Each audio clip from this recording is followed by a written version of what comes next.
Saya ini cuma akademisi misalkan, tapi akademisi saya tidak babnya bab agama, saya babnya kesehatan, saya babnya konstruksi, saya babnya ekonomi, saya babnya.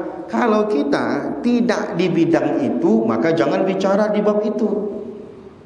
Kata orang Arab apa?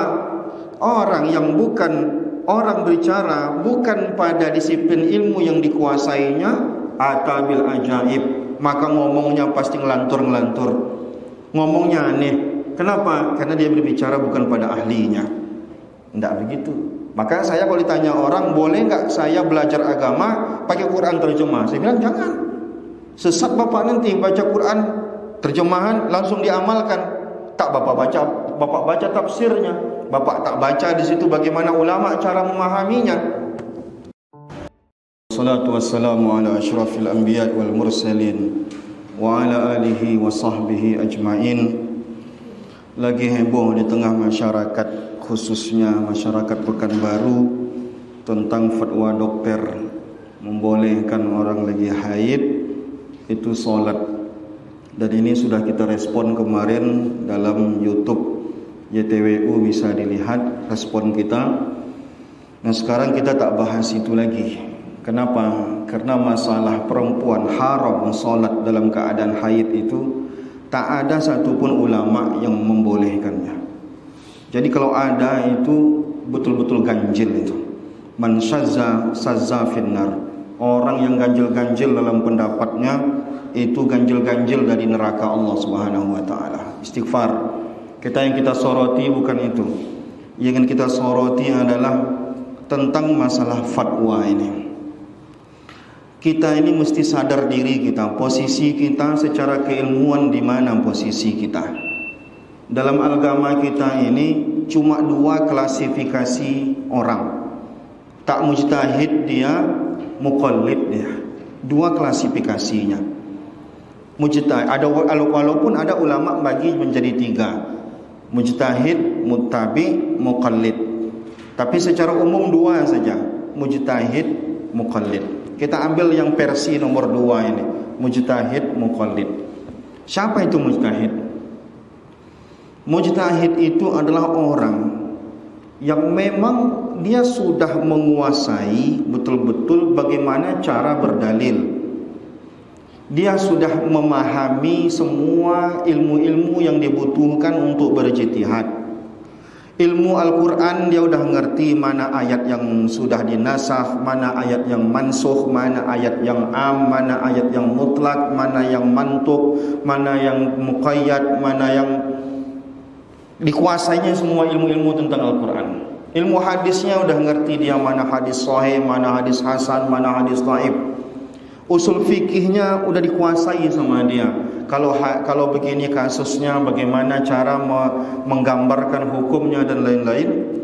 Kalau dia belum bisa menguasai itu, maka jauh dia dari kategori orang mujtahid.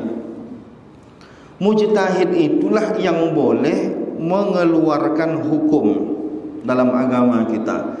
Itu pun hukum yang tidak ada dalam Al-Quran dan hadis. Jika hukum itu sudah ada dalam Al-Quran dan ada hadis, tidak perlu lagi ada ijtihad.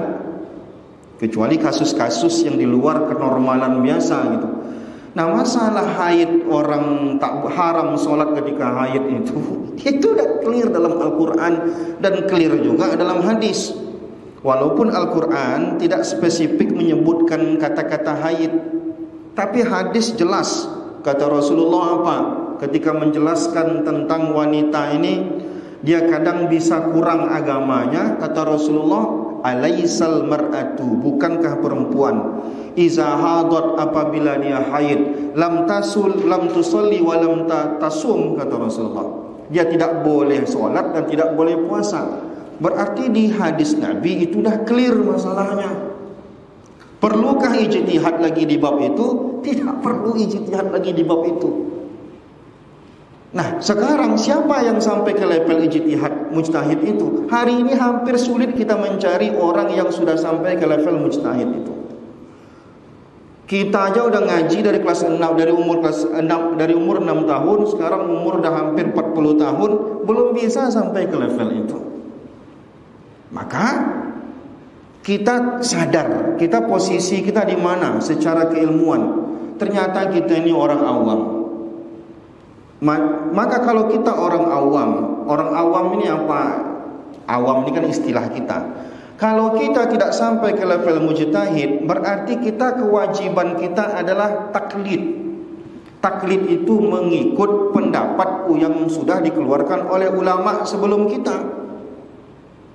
Bahkan semasa dengan kita ada ulama yang berijtihad, maka tengok level kita sama enggak level dia. Kalau dia level mujtahid, kita levelnya tidak sampai ke level mujtahid, maka kita wajib ikut ke pendapat dia. Apalagi perkara yang sudah ijma' di kalangan ulama, jangan diotak-atik lagi.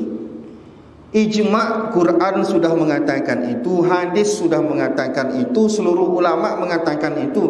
Kok bisa-bisanya kita berlain pendapat dengan itu? Neraka nanti tempat kita.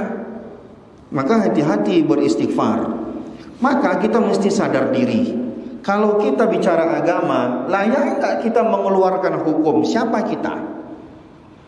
Saya ini cuma akademisi misalkan, tapi akademisi saya tidak babnya bab agama. Saya babnya kesehatan, saya babnya konstruksi, saya babnya ekonomi, saya babnya. Kalau kita tidak di bidang itu, maka jangan bicara di bab itu. Kata orang Arab apa? Orang yang bukan orang berbicara bukan pada disiplin ilmu yang dikuasainya, atabil ajaib, maka ngomongnya pasti ngelantur-ngelantur. Ngomongnya aneh. Kenapa? Karena dia berbicara bukan pada ahlinya. Maka kalau kita dokter dan kita tidak pernah menguasai ilmu politik, jangan bicara politik. Maka orang akan tertawa. Kita akan bicaranya ajaib-ajaib. Apa tak ajaib? Tak pernah didengar orang yang kita bilang. Apalagi bicara agama. Bicara agama sembarangan, salah yang kita ucapkan diikuti oleh orang, kita berdosa. Saat orang tu mengamalkan fatwa kita, kita pun mengalir juga dosa pada diri kita. Maka kalau muqallid status kita, ini kita ini rata-rata muqallid semuanya. Kenapa muqallid? Ya, tak semua kita ngaji agama dari kecil sampai dewasa. Tak semua ilmu agama kita kuasai. Saya baca Quran, saya baca hadis. Belajar agama bukan baca Quran, baca hadis. Ingat itu. Quran dan hadis itu mentahnya. Ada hukum-hukum yang mesti disimpulkan dengan metode-metode bagaimana cara menyimpulkannya. Dan Al-Quran itu juga nanti ada disiplin-disiplin ilmu yang harus dikuasai. Hadis itu juga nanti ada ilmu-ilmu. Bukan baca, terjemahkan, diamalkan. Tidak begitu. Maka saya kalau ditanya orang, boleh enggak saya belajar agama pakai Quran terjemah? Saya bilang jangan. Sesat bapak nanti baca Quran terjemahan langsung diamalkan. Tak bapak baca tafsirnya. Bapak tak baca di situ bagaimana ulama cara memahaminya. Kalau kita ngertinya kesehatan, bicaralah tentang kesehatan. Itulah keahlian kita. Tapi jika sebaliknya ustadz dia kerjanya cuma ceramah-ceramah, tapi masalah kesehatan pula dia bicara kesehatan, itu juga offside. Berarti tidak berbicara sesuai keahliannya. Nah, kita orang awam ini, maka hari ini mesti cerdas. Kalau ada orang mengeluarkan hukum, tengok dulu orangnya, jangan dimakan hukum itu. Dia bicara tentang apa? Dia bicara tentang politik. Siapa? Apa latar belakang dia? Dia latar belakangnya ustadz. Ustadz itu nggak ngerti tentang politik. Jangan merujuk politik sama ustadz itu.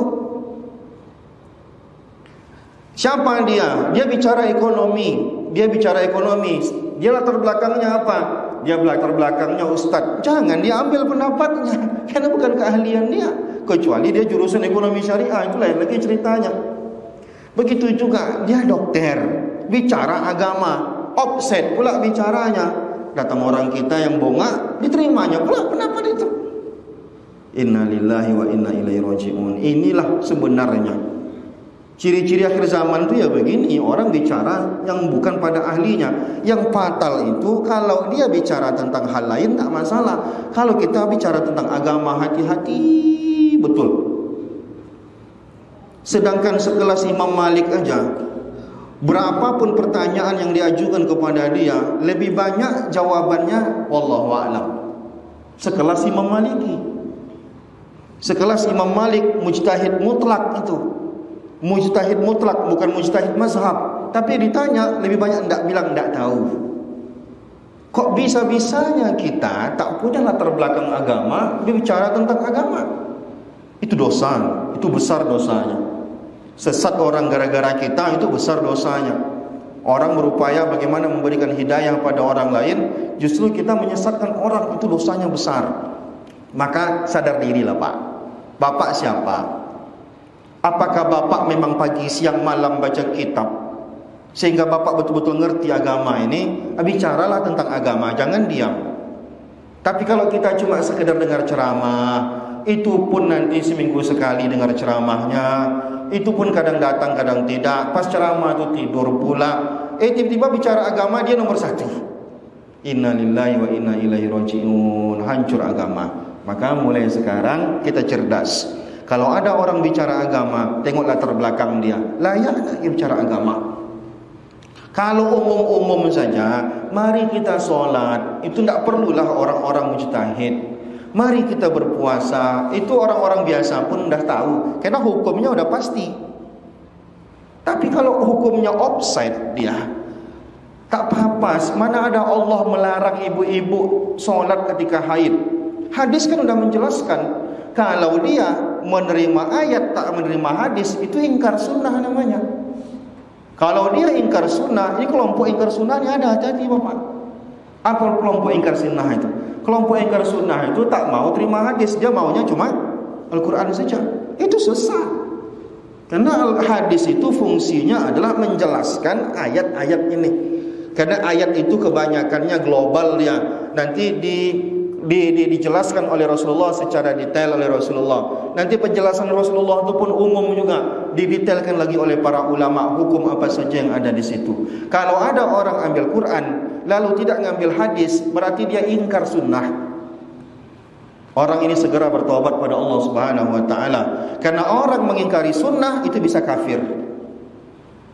Mengingkari hadis Nabi itu kafir.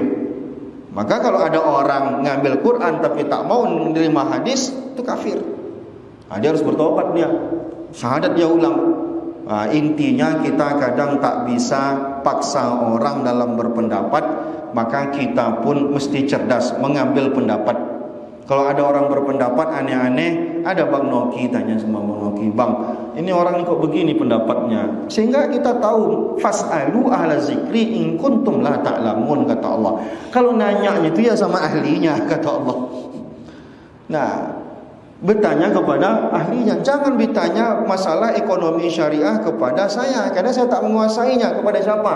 Ada Bang Noki, dia lebih ahli daripada saya masalah bab itu. Nanti ada lagi masalah-masalah lain, mungkin saya lebih unggul. Tanya saya, jangan tanya dia. Jadi tanyalah orang yang ahli di bidangnya, apapun babnya, bab agama maupun bukan bab agama. Bicaralah sesuai dengan kapasitas kita, karena akan ada pertanggungjawabannya di hadapan Allah Subhanahu wa taala. Demikian. Assalamualaikum warahmatullahi wabarakatuh.